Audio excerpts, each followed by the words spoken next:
Is dinne ionteach tarantach a bhíon éan achan ala dói. Agus sílim go méo ceneal intu general don gur mar sin a bhí sé. Ionteach léach, ionteach séamh, ionteach cardúil, ionteach foscailte. Ba chuma go déan coolra bhí agad, bhí más a gcónaí ag éan achan ala dainnear leir sé lá. Tá muid crochú pobl tásúlagam a bhfuil Gaelic acu mar hangí nádartha agus nach mé ar sheol leis a cúis. I think he was crucial. I think his importance will become more and more evident. He believed that the survival of the Irish language into the future is among the most critical cultural issues facing Irish society. Da méo service mai televishe, da méo service card idealist, da méo onad álainne an, da méo na rudaí a lig atá da dhí le go marthaí pobl bag díreathú go hintach mai leis a gluise. Sílam gur heige éadán a luach a bhí leis a Gaelic, heig se gur fríide Gaelic go deoch leat siúla a chuid sinseir, go deoch leat éisteacht lena go ceáil, go deoch leat a litríocht a leo, go deoch leat a go Gaeltacht Lunchton. Rúbnach denktar go minic gur thosaí afhearn na Gaeilge le Pobal Feirste. Iad na céad an bhí géirí an teangaí afhearn mar hangí léithúil. The most valuable thing that Rian gave me personally was a sense of belonging, that I was part of the bigger picture, the whole picture, and I was an interesting part. Achan eile rud ar churma samán réú sa télan mhaí, bímsa a gobar ar chuid ebre. There's no doubt in my mind that Aodán was a one-off. There was an emotional openness to him, there was a depth to him, there was an integrity to him. In my life, I've never come across anyone like him, and I know I never will. Ní féidirlam sa gol aiche bé bhfuil leorthaí gan conna hógal agus an bolú a chur agus an machan a hós agus arcar a bhíh dearú dá agus ó bhíh bhar dá. Rud go nuairt Martin O'Kane gur a bhí an tré is dúchasí agus is Gaeltacht ann an dairíre agus an súgrabheith snimme na chéile agus dá mecharam chur síos a dhéanamh le Aodán déirinn gur a béis sin a bhuaic ar fad.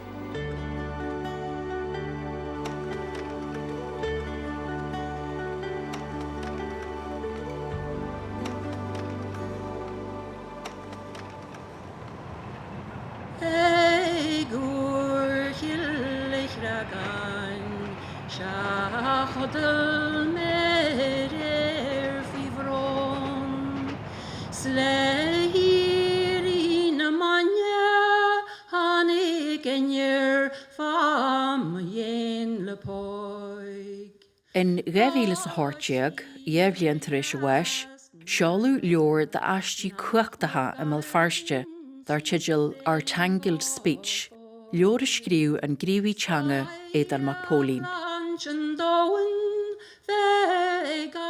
Ba hinrádaí ar san na Gaeilge é Aodán rithí híl.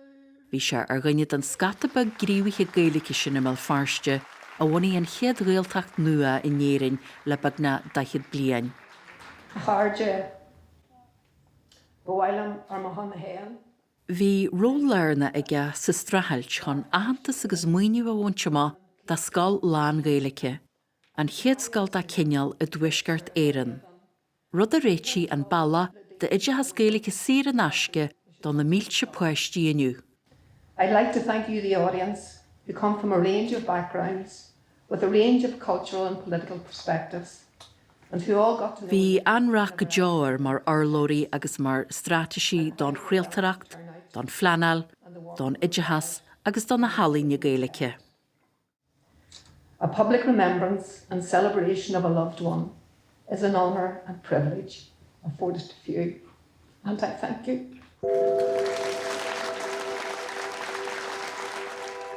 Ba Italy é Aodán ar vinnic é gobar ar neamháil. Fhí si ba é a chreid gur ceart dúthaí si an Gaeilge ag chuileadh in éireann agus chaith sé híal ag fíorú na físe sin.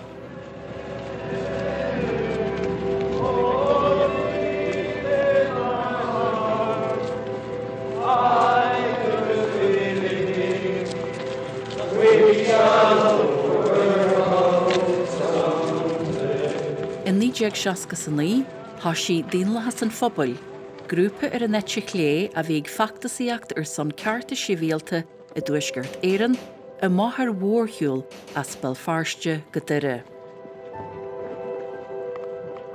Bhí lucht an mhórthiúil ar bhiclíonn de chuid ilscail na banríne I Pobal Feirste iad an chuid smó, a géirí deirú a chur le leithil bhátaile, dáliú catam jobanna agus tithaíochta, agus cealú acht na gcuachtaí speisialta.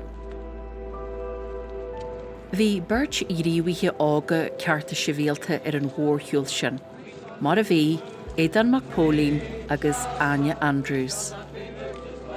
Ní an scafte really cumór sin, ná an chéad lá den bblion uair a bhí an chéad lá de bhí anar seasca ní a bhí an. So is státa a bhaid deachar gan cefhnúir.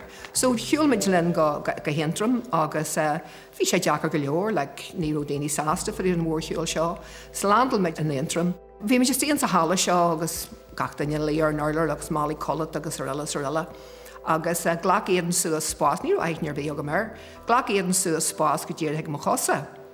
Agus thosaí maid an céad córa bhí agin spáchu as a chéile a deanú mágu, bhí me sé deanú mágu fa dúdásan nachrú sé go dtíir hané landal agus rodí an ceneal seo. So sin mar a thosaí sé.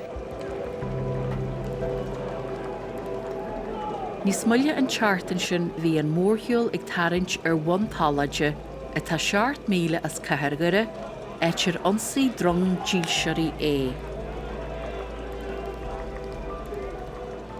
Fuair me sé fréidburn talat gan mór an de ceoblaid don chéad uair. Bhí me sé ar toiseacht an slúad an coideas minice bheithin héan ar dearú an slúa. Sílam go bhfuir éan fréid go más ra mai fásta.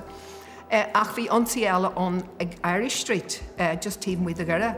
Agus is cehann lam sa go réirí me sé tóca, because bhí féanrad féochhar go leor, tháinig éan me agus tháinig sé adlam, agus chuir sé céistir an rúmé mai go leor agus roiid an ceann sin. Ceantar ruí a thug mé fáidir fa dúdá, le ní riadan ar gáir bí fashionta na alamád mar deartha, han ar gáir bí. Agus ag an am sin an stíl a bheith a gáil, casagí leathar agus cótaí Afgán agus bell bottoms agus roiid an ceann sin agus daoine caithú bandana hartar a gleigan, sin mar bhí. Well, ní mar sin a bhí hí casag réidir agus na blistí lia flannel agus gartha. Agus cefal am gan aichne ag an fointe seo ní sam ceir a bheith ar náide, agus is cefal am archas ar alam hen. Here's Sal. And síl an sesin ghfuil sé muoi fáinne dandar de dóna.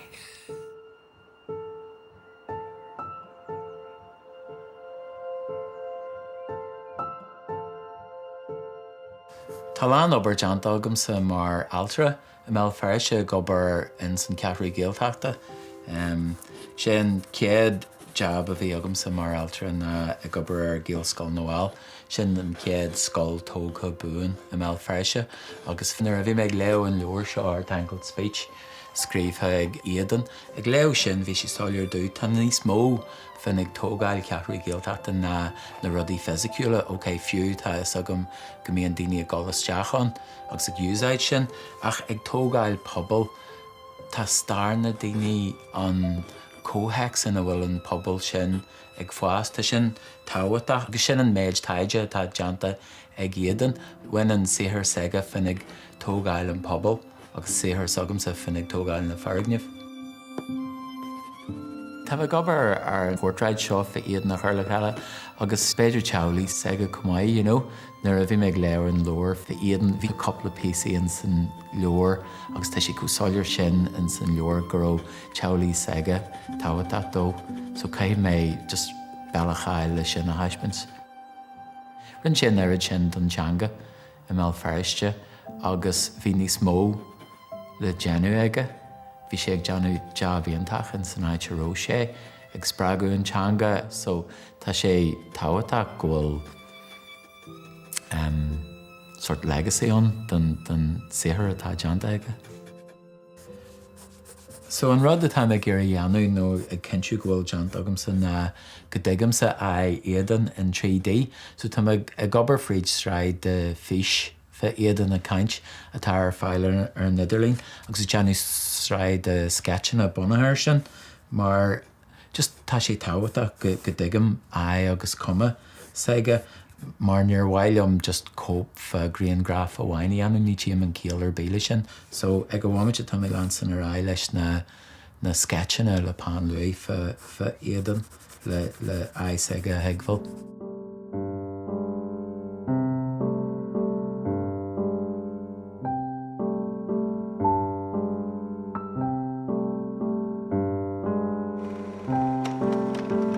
Is sa bhliain níide cara sa hort in Pobal Feirste a rugadh Aodán, agus rugadh beirt dhearafratha in na dhé. Bhí spéismhóraigh a thuismíthirí, Paddy agus Marie sa chultar Gaela, agus dag siad a lurg sin ar a gláán. Jimmer ehar Aodán pell do thoman ó Donovan Rossa. Agus Jimmer a wahar a forbuas agus é na wuhail ág pell don Hondai, bhui si trí réibh eile éireann sa chomógaíocht le hintrum. Hannig an wahras as condi an clár, so bhí Gaelic agéisa. Bhí an taharnítach bail leis a Gaelic, agus thug sé iireacht go minic Gaelic ólam, gach blian agus an sinnig pointígan thug sé suas ar. But bhí sé an bail leis a Gaelic.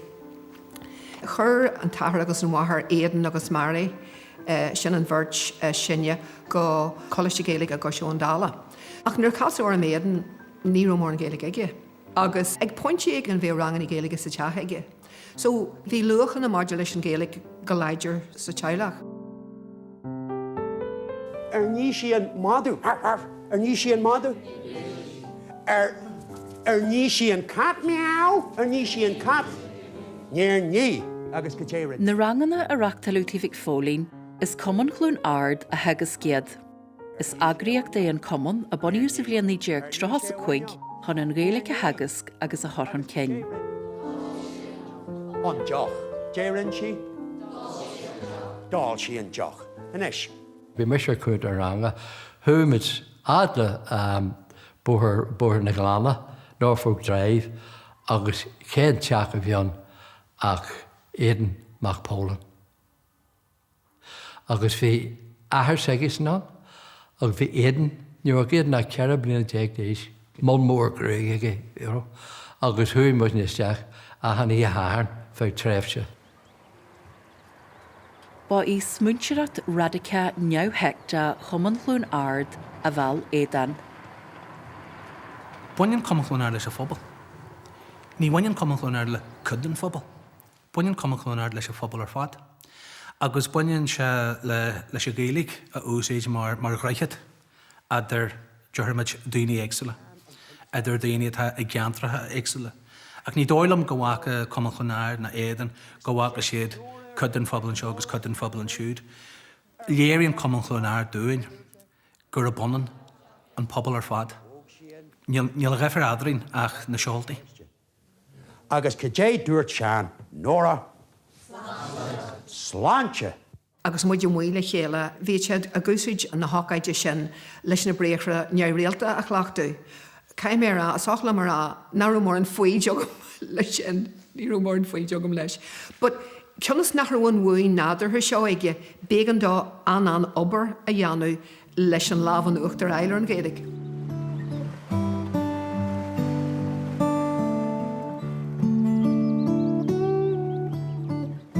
So ar isrin sé cinún sin grú sé gol tuas ar an fóst, agus grú sé gol chun na Gaeltacht ar fáil sílam go neithí sé ar fáil tríomhé. Ar dús spáir thuí sé go ball na fenne, agus an sin na clanbacíhan na mála na fenne, agus an sin na thuí sé go ran na Feirste heag teach nóra Frank. Anir se gobr ní roihi se bhí leorthaí agus bheit te an scrúdaí agus. Bheit sé thuúla hacha teach, bheit sé herig Frank chéine agus i gagnas agus bheit sé híigh sé a chéine agus. Bhí sé thuúil mar sin agus bheit sé híasta bheith í honnail ag nilí bheith í thuútaí, agus bheit sé héin agus nilí. Agus meid í honnail na sí gaí fuifa, agus iad i ceol. Agus bhfuil leas aine me nis agus a ríist ag géan bacht ar na fácla a bheit thu nilí ar hal fríd sin a ríist. Bhí sé fólam leis teasa go fríd na tithe agus chuir beise ar a chuid Gaelic. Cé gur an Gaelic geas aige. Is a ran na Feirste a hanig burt an na scríbnear I bhó a bhí inéirin sa bhíú híis ar a síl. Seasamh má Rianna agus Séamas ó Rianna. Dúirt Aodán gur léise ceandeag dá leor cheasamh in éon seartain a bhhain. Ach dar ha an bachtanas agus an eisimirce a tháinig Aodán le linnean ama a chaise nó na ngáil an dearcur ó mansúla bhí aige ar an Gaeltacht.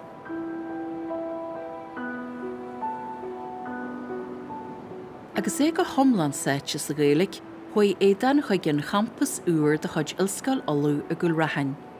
Eitirú sé láistín in éon teach bhhain le beirt frodústanna as Pobal Feirste.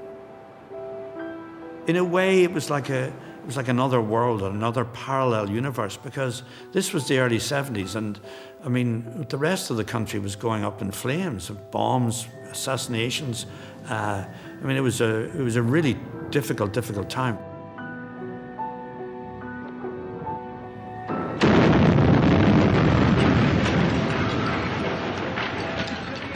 We seemed to manage our way through all that troubled time. One of the reasons for that, I think, looking back, was Aodán's maturity and his central part in keeping that all together. I can't remember any moment of sectarian discomfort or anything throughout that. Our lives were lived then almost in defiance of what was happening elsewhere.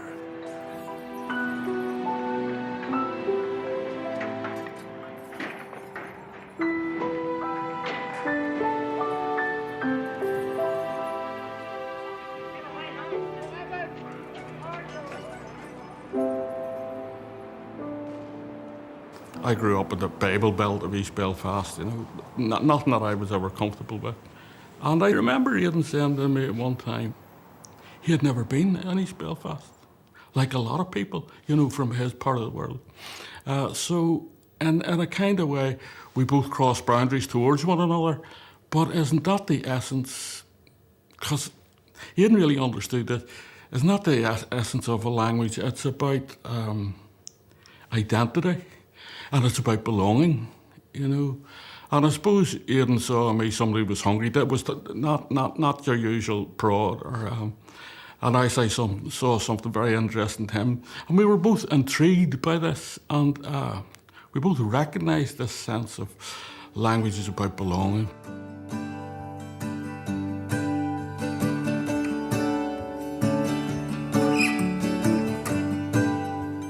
Taréis a chéimníthe hagus Aodán an Gaelic ilscail olú cúil rathhain. Bhí me hen a gáil don chéad bhliain in a cúil rathhain in 7 sa ceathair, agus bhí me fólam na Gaeilge don na chéad uair, agus bhí 5 agin in san rang, agus thar sé gur ó Aodán a gáil don éarchéim in san Gaelic, agus mar chud den obair sin fuair siad le Virginia agus Golfridge fólam na Gaeilge, agus bhí sé brabalta sin a dhéanamh, múinteoir a bhí an ribh sin, agus taithí aige chur hon tosaí na Gaeilge, agus far a bhí tiomanta fan Gaelic, agus bhí géirí an chrac a bhíostí in san Gaelic a heispant a gine. Graach leis heachta níos lán ó gCos a teachtain agus dánaite tí agam san amnaí, agus dánaite le micléon eile, agus de réir chéile chuir me aine mar gine Tharbh tainneamhach, Tharbh anracha, duine ionach úsal, ní ró chuir géala bí leis, bhí anspórt leis, agus ag an am sin níor cheoltamach an Gaelgan sin gan is agad céan sort pobal in a rótú agus céiles rótú. So bhí ór an bháin agamsa i méile a storm a chrí when you're far away from the home that you'll soon be leaving. Agus hatin se seo go mór le Aodán. Agus gachúir a chuig amach díirte orms an tóran sin na cheol. Agus de réir a chéile thoisiim se ceol ní smó mar Aodán a spragma. Bhí sé abal a ceol a lúb coteachta agus begraach leis couple of warin le héana chur airis istí in san ihe, agus ceandan na hóran is mó a bhí aige a gcónaí, sort of party piece sige na Mullingar. Níoróla me héine ach sílam go bhfuil an chéad vers agam ó bhí géisteach le héan a gáil dá. You may strain your muscles to talk of Brussels, of Paris, London, or Timbuktu, Constantinople, or Sebastopol, Vienna, Naples, or Tonga, Taboo, or Copenhagen, Madrid, Kilbeggan, or the capital of the Russian Tsar. They're all inferior to the vast superior and gorgeous city of Mullingar.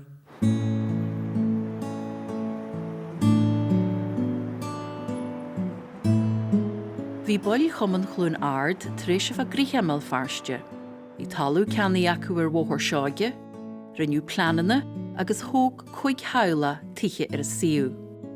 Hannig Pobal Feirste an chiad phobal uair lóthra Gaelic le 10 bliain ar a síl. Bhí me sin deach óg ag lán brí, a lán spirit, a lán idealist. Glachan sé sin. Agus bhí daoine coitil le chéile mar a bhí sé a gaman clún ard ar nóia. Agus ahanana híine ar go debre, sin áite méid hús ar uair seoí. Agus chuimid scaffold an airde, planki agus ahanrod. Rimnid obair na rógá leis. Ach leis an rud a coinil le chéile, leis an spirit a coinil sin a rinmid.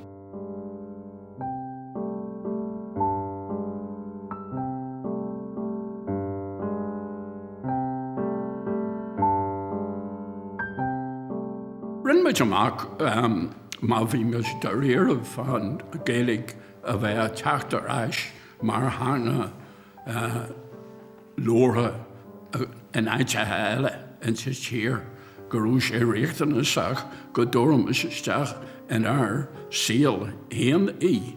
Agus díreach sin an rud a bhí tíomhhéirde. Comáile sin ar nóia bhí muid cinnte gur bhfuiling cabbé páistí a bheith ágin go dócaí as an Gaelic iad agus rinmid amach go méid sé níos fosa. Teirlach óga le Gaelic ag muid a bheith a goideachta ag chéile. Ag an tús ar na héil muid éine gróid a ddíarn an óg. Bhí muid mí faoin túí go bonasá hí chud mhór parcan na Hartdarin, hí ba agus céire agus capal Hartdarin, ferm thuas an Echelin. So bhí neart farsin agus ar nóia bhí chud mhór páistí an ag an tús fásta, bhí muid a le hart fan éis céine. So bhí pobal ógin híon ní rodinne béal a dhíthrain, hocail leis na teismóirí muid a caithe maithar cúil agus bheith muid mí a bheith a fada go dtí gur éis darathe, agus muid ag súgúlinn go sláán sábhailte. Ach níor heic me se go ddíach gurú Gaelic ógam sin an teanga a bhí óginn sa teach, bell daris in sna títhe le sin an teanga a bhí óginn mar feistí, agus luairmuid linn mar sin den níú sé. Níú sé eisteach gurú Gaelic óginn síl an beidir gurú sé eisteach nachrú béla óginn ag an am sin.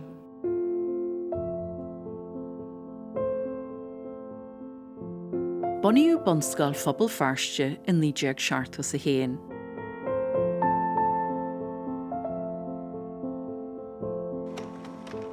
Agus 5 bliana na dhé sin, thacraí Aodán agus Aine a fós idir a délinn, teatha thógáil an Gaeltacht mhóthar seáige.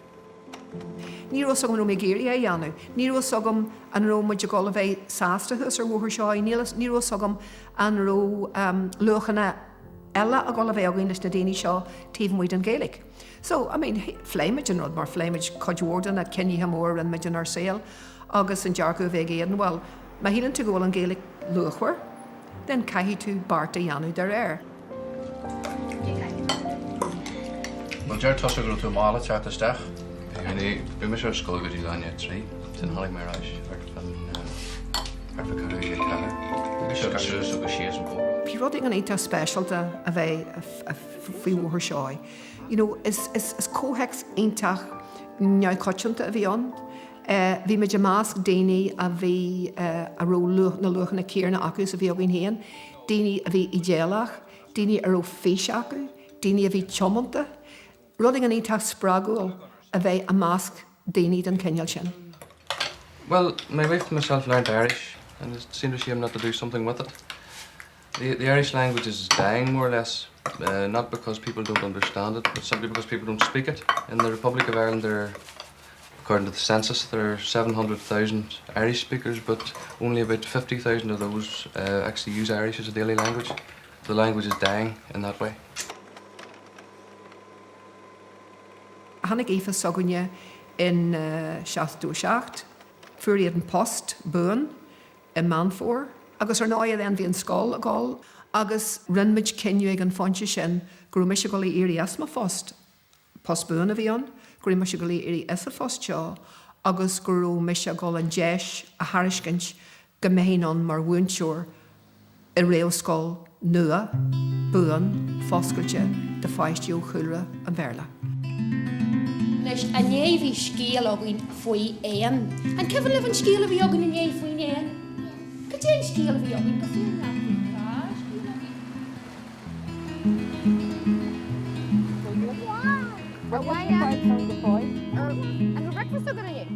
Tógu le Gaelic mé, tógu bhuair seoir mé, agus sin go éispris special dogam, bhí tógal léthagamsa, agus bhí meise a géirí go méo an éispris sin ag mo chuid páistí héan. Nuair a rugadh cúin agus céilte, thug sin ré omlan nua de saoil meara. Bhí sé cóbráda lasú.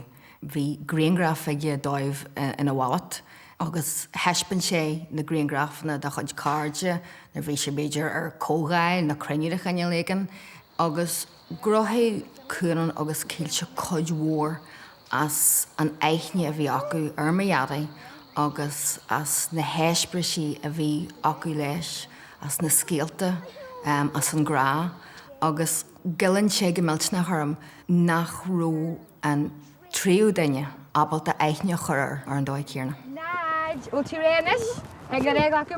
Bhí meara cúsáasta nar thachar me se teógal ar bhuair seoir. Bhí sé cúsáasta gur thachar mé mo chuid páistí thógal le Gaelic. Bhí sé ar bís gur an tríú glún anis ar bhuair seoir. Dar leis gur éirí leis an aisling sin, agus bhí sé abalta mo chuid páistí go gach lá.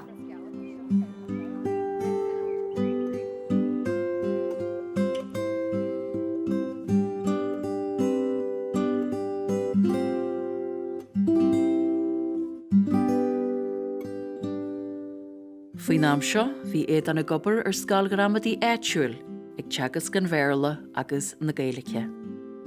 Drastal mé mar páiste ar scoilní mhuir ar bathar a glána, agus cehann bhí ar ein Gaeilge staidir nar a bhí muid ag an scáil sin, agus is cehann just an múntúir seo teachta seach go dtí an rang, agus Aodán Mac Póilin a bé.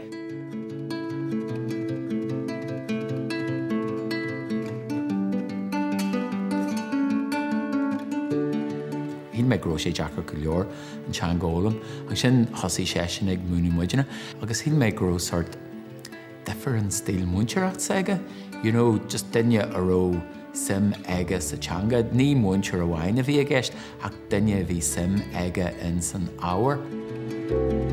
Rú sé an le muideanna, le díleile le muideanna mar páistí scola, me líon a bhí anlín, agus waithimid sin, so beidir gró sin an rud is mór an sé, so part ag an am sin gur waithim mé ná tan teanga chéantach.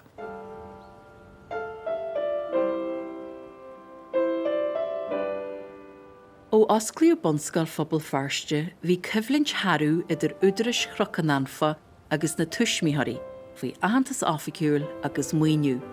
Taobh Aodán ina phríomhinidí ar a scáil.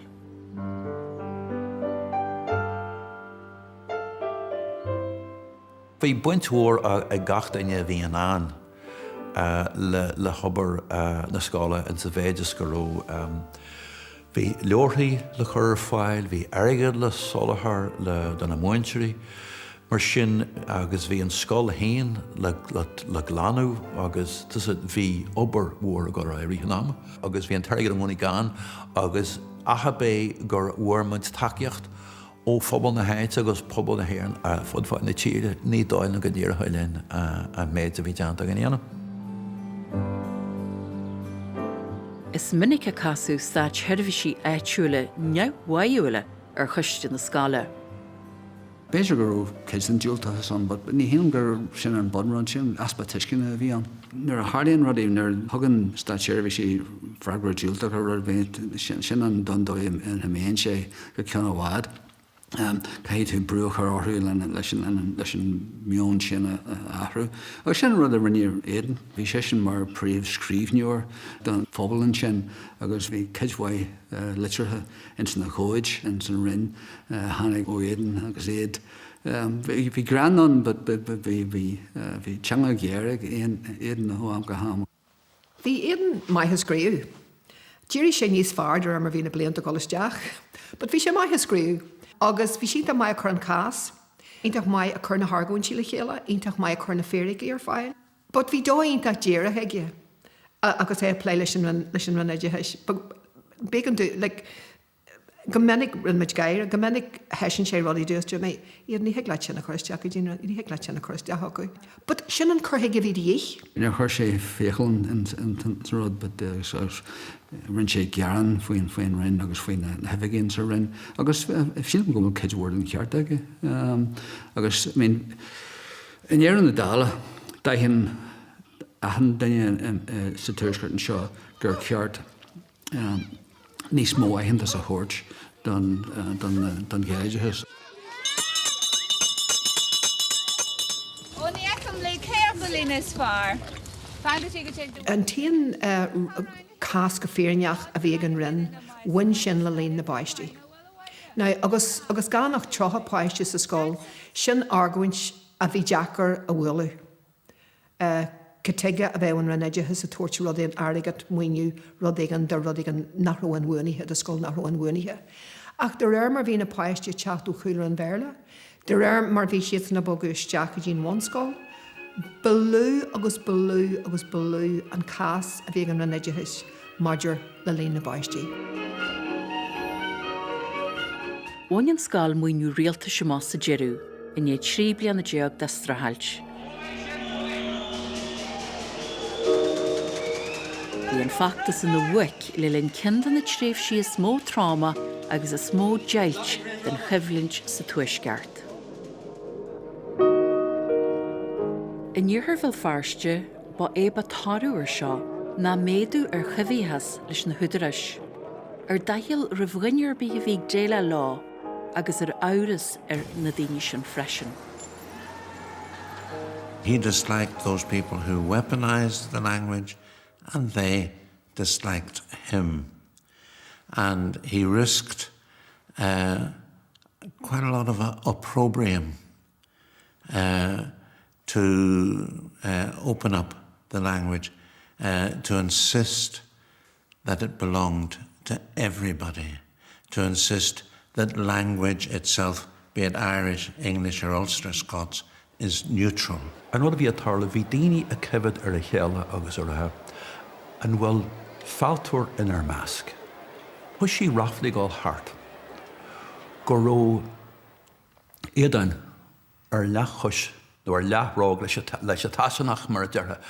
Go raibh rudaí ar siúl go raibh sé nach raibh sé sláán mar bháil den phobal nua seo. Ach chuinní sé sin a gáil go dtí gur éirí leis an taithne sa bhainte amach.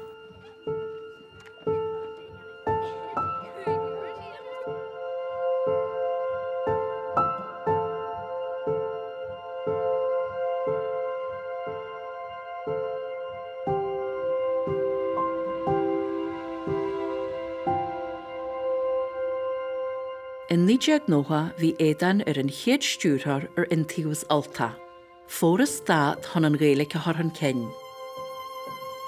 Chuidir sé idithas lán Gaelic a bhaoinú, agus rinn stocaracht go rathúil ar son na craoltarach de Gaelic. Chumáil le bheith taú le grúpi produstadatha ar ó spéis acu a bhólam na Gaelic. Bhí daithil lethra bon ra bheith intíos ó grúpi éirithe. Ba seo an chéad agriacht Gaelige a boniu a bhí a fáil airgid ón réaltas. Bhí áras áirithe gáil modulation stat ag an am, modulation réaltas ag an am. Sílim gur arcú an nantíwas mar sop, mar rud manachmach, mar rud nach rú féclar bíige, nach méo féclar bíige, nach méo tségar bí leis, nach neanú rudidir bí, mar sop de loch na Gaeliche. Bhí daoine áirithe go háirithe am as clúiseacht na poblachta nach rasásta chorbeich go ra duine cinteile a fáil airigid ó effeithúsgart éireann, bear lo gur acusan na thucaid sé agus go meach smacht a cóhéin nus sin é má analísta an rud ála. Ach bhí siad fíorhrucach marial agus a gluich den Northern Ireland Office Man agus Masley eile mar sin Tás go níor bheith fear chuine bíché édan bhí sé thar a bheith neamhsplech. Rinneú ionsaithe an antíwas ag nuachtan áitiúla, ag nuachtan Gaelica, Pobal Feirste, rinneú ionsaí go más réalta an neagraíocht, rinneú ionsaithe éidean go pásanta rích na tréimh sé seo. Na hílim gur sé carran man fan dhéana ó thuirtear. Bhí sé ag obair tíbhtíad an choras, bhí sé an choras ósaid. Agus in san Ultach Trust, bhí sé an rudí a crothú an sin agus an teanga sprágó tíbh muid den phobal Caisleatha. Agus fuair sé airgid an Stát Choras, but ní hílim gur raibh sé domesticated riú. Bhí sé duine fiáin a bhí an am go chéile, agus thugad leis bheith borb agus géir dá mé sin díí. But no, ní hílim gur cearta é sin a rá faoi dhéan.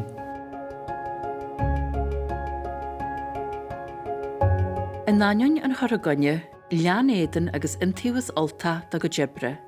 Iad jingwailte gur cheart go mó achhuiní Gaeliche ar foiil do cha. Ba cean don na chéad aisina ar ubermuid leis le drama ón Ratain Bheig agus le Gael Media a Scailibh agus leis an BBC, ba sin Now You're Talking. Agus ba sin an chéad facaiste ilbhéin fólna a chuúir fáil an Gaelic chuig gáú. Hello, agus fáil sé clár eile den Now You're Talking.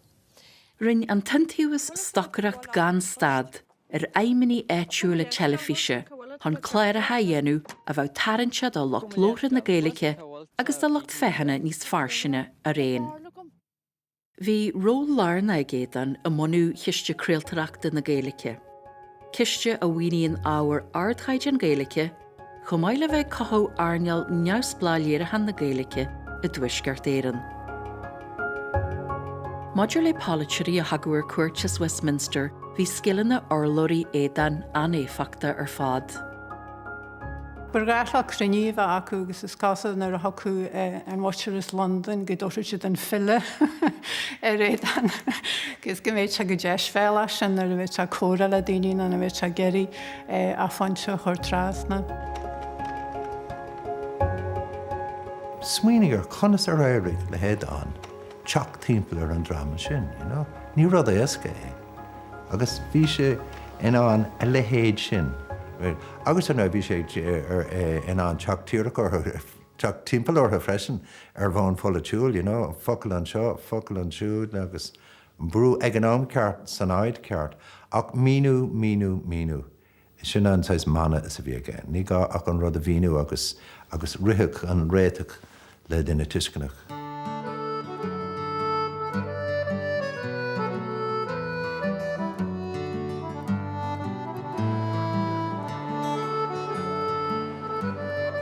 Thosaí éidan ag tuairt cuairt na réaltar Albain, agus Jimmer na nasc arsa chultara a bhí ici le héireann tinkar allmhór ar a alsanacht héin.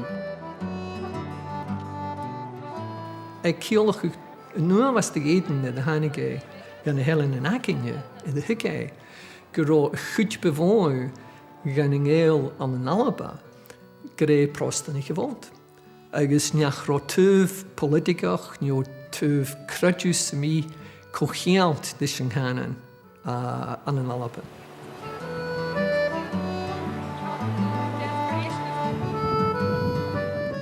dahan sé gur raibh dáibh agus cóháid idir muintear na héireann agus muintear na Halaban, ach gur is sort dearma dinta sin, agus bhí an Gaeilge cúngaí, beidir ineall an nniumarcha den náisiúnachas cultúrtha ó amsir na habheochanna I le.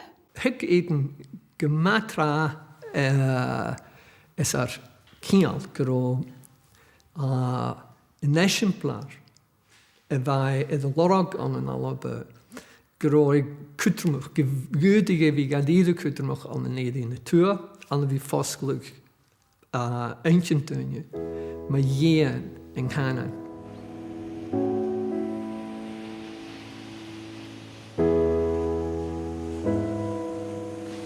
Chun an mílí se chéileú cruthíú mór hagra cultúra Gaela aró an leor mórir.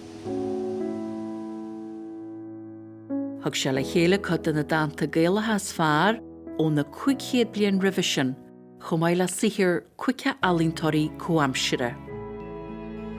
Haró céist sa mí na maintinn hín sé éan in nunne angana duine bheith na chéis mían na scipa go sin na chéile agus ha mé umas ó tolit go roi sásán fein na nearst mór gan a fróisicht. Dan bhí ga chrúach agus go go bí. Ach cuideoch is déí gan a jóormór fosclúg I jóor bhí a féiseach agus an orsin. Har ó cála gúlagin go bhí a homór sa bhaid sé ingana príomh casan iad stál mar go mé.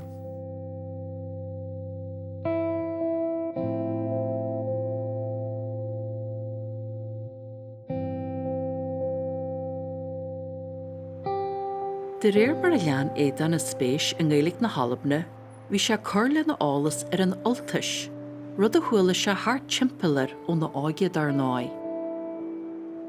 Bada an álas fásta maidir le ról starúil locht Gaelicid an ile chultar in gluaiseacht ach bheohan in na Gaelice, agus rinse a róir a chomas chun sinna spragu le na linn.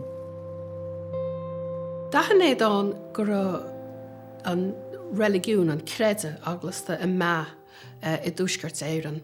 Agus bhrá sé gur an cuasaí cultúrtha I ghlacha áit an chreide mar chórtha ahantais. Agus bhí sé buairtha faoi sin mar bhí sé dahan sé gur an Gaeilge ráchar I dro pobl amháin agus gur an tahantas nó an éonúlacht bhreatanna go mór ag a gceann eile agus gur siad san a gairí náiteach I le na Gaeilge rud nach mídís chorbe. Agus bhrá sé an dábhrí sin gur sé fíorthábhachtach chur ina chuine sin agus grí a chuineáil ar a gultúr mar chuid go éireacht an dá phobal beag bean ar chuirsaí polítíochta. He wanted to uncover that seam of interest that would connect whoever the Protestants were back to something that was theirs and their entitlement and could be very enriching for them. He didn't see them as broads. He saw them as a kind of a cultural addition to what we were, which wasn't properly engaged with, wasn't properly understood. He thought if he could find out what this Protestant culture was, how it articulated itself, how they understood themselves, that he was quite sure there would be lines of connection back into the language. Ba vinnig dúirte gur heasí wa éondachtaithe a bhealú chun na Gaeilge ach go méidir is fós in an éondachtaithe agus gur heasí wa go meach glúiseacht na Gaeilge in seo sách oscailte agus sách fial agus flaithúil le go licadís agus go bháilteodís roimh éondachtaithe in glúiseacht na Gaeilge gur éondachtaithe a gcónaí iad. Pwys am asg grúbi bobl díalseach bhí se genúsráid cansna in sa trúhan villas da our múnsari bhí se stich in sa cheisiada in amhain tuairs cansna stíon sin dá fablachtani agus dá díalsari. Agus tá cemnig gom amhain bheith géisteach le Linda Irvine a tuairs cansa. Ans nonna tafad pobli mar harla. Agus chuir sí sleánan suas mar chuid den chur a lehead a bhí sí dhéanú, gus ar sleánan sin bhí chuig leor agus dúirt Linda nach raolalas a bí therapy cír a Gaelic agus chúlran na Gaelic agus a chuid sin dá haireacht féin agus go bhfuair sin teolalas le go bhíhuaiche an sa chuig leor sin. Agus ba sin chuig leor, barsta go chuir an tantas amach iad hain agus trúr a bhaoine an tantas. Agus bhín chead faplaid a chuir Aodán amach sa scríb Aodán ba the Protestant Gaelic tradition a bhíor sin.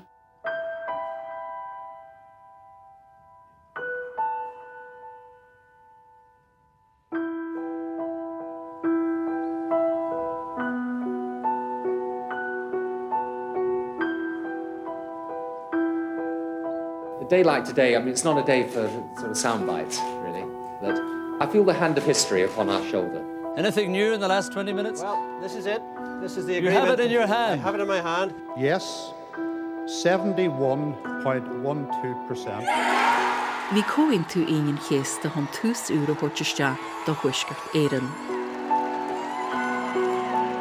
Mar chuid den chóin tú sin bhí faras úr le cruthú, faras na Gaelice, chun muirseach de dhéanú ar chur an cin na Gaelice, chué agus has. Ach ba sin tús an jirí a daca le Aodán agus le intíos Ultach. Fa dhéhhílas a ceirdeag bhí cinniú deanta acu go gataite dearú le muoinú de chuid den na hagris agus in sin go mó cóchathe deanta ar chuid den na hagris eile. Na sóheas chail an teagras cógáil náisianta na Gaelic a gcuid muoinú agus a chuaigh chail bonus na nagras a chuaigh a gcuid muoinú an snámsin agus ba an tantamh Ultach cin den na hagris sin agus ar nóid pobl cin eile den na hagris sin. Is tócha in áteach é go rá cíal leis an rud a bhí si dhéana mar go leor agriochtaí ggóil gon obair chéna agus amantaí an imeocht le chéile. Ach, cailú rud ag an freisin. Ar I ggéadal is níor éon chean agriocht sa túisceart agus sin nach rá sé sin sásúil. Ar an daradal síos cailú go an obair mhór a bhí arsúil ag de raman ar nós Ultach agus pobl go háirithe an taide. Rud foras na Gaelige, just tháinig tú rud igen a teacht an Jerry. Nach rud ar bí dearafa go deach ar ráfadú dó. Nach bhánach rudaí diúltathe ach le ráfadú dó. Níú clúsar bí a gaiisteacht. Clús a bóra a bhí an. So, bhí sin bhain sin go mór amachas as manma éan ag an am.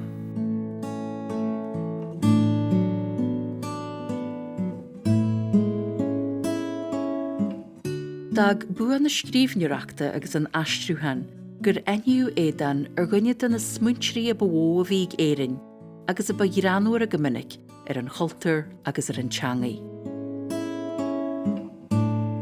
I think he's a wonderful writer. There's not a word out of place. There's not a word that doesn't earn its place in the sentence. He's a master of English prose.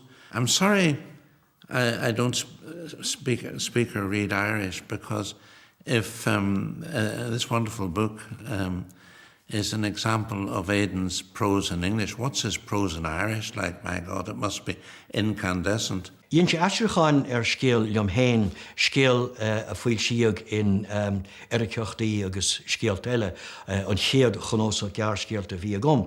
Agus in sa scéal aire sin tá liste mór fada de animnacha grín, agus animnacha amidecha agus mar sin rás.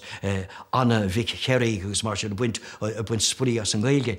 Agus dúláin anna bhór de bethe béarlacha ar sin, ach deireadh th bar leis agus ríist tá tamalán ó déchas ar agus cuilam go rá sa déanamh úntaiste gnám. Agus níor dhéana sa riamh eisteáin ar má scéalta a chur amach méle, ach má hálíonn siad a chur sa tail go néanfar beag an scéalsán istigh ina lár. There's a wonderful passage in his essay on Ulster Scots, which was all around him in his boyhood, and he remembers it in this wonderful sentence which I adore.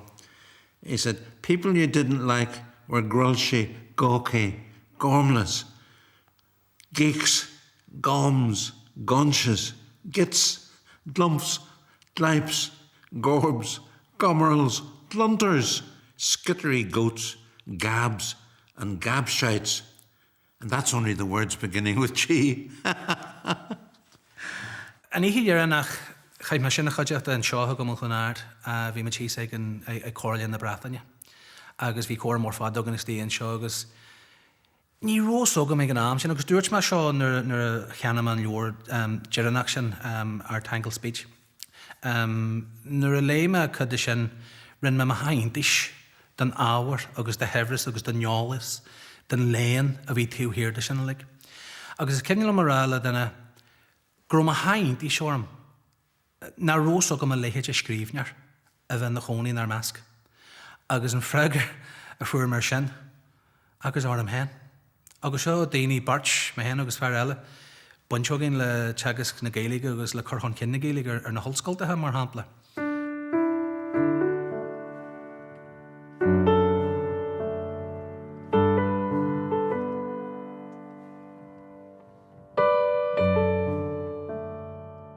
Ar dús nuair bhí meid swinú fa seo agus ag déanú portrays féadan, hí méid gro sé táhaach go ró sé deanta ar canvas linneteach. Seachas canvas ar béala mar far Feirsteach atáin, agus tá star Pobal Feirste bunathe ar linneteach, so hí méid gro sin táhaach ar dús. A cumáid bhí sé coitianta go leor go ró an patrún seo le feic eile gót ar bés aige, sin patrún crav scadain. Agus thug mé fideara go raibh mé ábalta sin a úsáis le athraí a dhéanú go dtí na leorthaí seo. Fear léana a bhí ann, agus tá nuair sin leorthaí scríbthe aige agus léite aige, so hí méid go raibh sé táhaach go raibh siad in san fictar. So sin an bhfad go bhfuil siad an seo, so athraíonn cótas aige go dtí na leoraí, so tá sé sin mar chuid na leoraí tá na leoraí mar chuid de sin híon. So darna rud fa éadan tá smuointe aige agus tá seo in leor aige fan rud dar a bhainneam ecólaíocht cultartha. Agus is brailm an scéal sin agus faoi mar ibrion sé, so tá cid is mó eile den portrays bunathe ar an scéal sin. Agus an scéal sin bhaineann sé le cailú cultar, agus gúil sin mar cásil le cailú an foras spáistí, nó mór an difer éidirthú, agus leis an cultar, argaid den cultar, sé an teanga tá sin rud mór in ar cultar híon. So cailú fan áris báistí tá sin cásil le cailú arjanga. So seo an áid in san portrays a dosnaíonn an scéal fa ecólaíocht cultartha. So athraíonn na leorthaí go dtí deilioga, agus ins na deilioga seo hí méid go mbeidh sé jazz teamhlaí aige a chur seachas na deilioga bunathe ar uam. So seo A,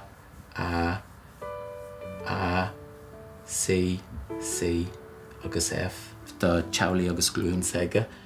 Na deiliogaí a dogan agus in nimíon waran an áris híon ach tugan na duineogaí cosal linne agus tá sin ar bhealach éigean tá sin an nasc in san fictar seo leis an scéal Rian na gCos agus na daoine a dogan agus in nimíon agus méide tá fágtha aige don phobal atá le teacht. So sin na deilioga in san áris agus waran an áris. So sin Fáris sagaine i Pobal Feirste arcaid don cultar an teanga híon, agus tá sí soilir go bhfuil sé i Pobal Feirste mar tá seo ben madigan in san culra.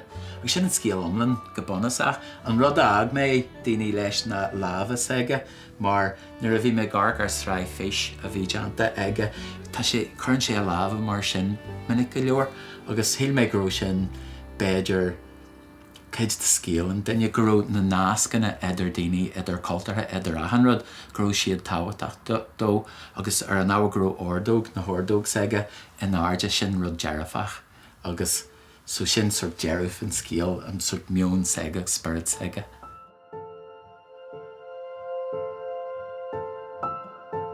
Hanna gáil sé rédan in 2000 agus a séideag agus tar éis tamil bag tinnis for se buas in nolach na bliana sin.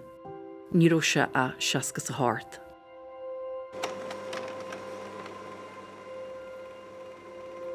Inne iondag jongmáilte a bhí an.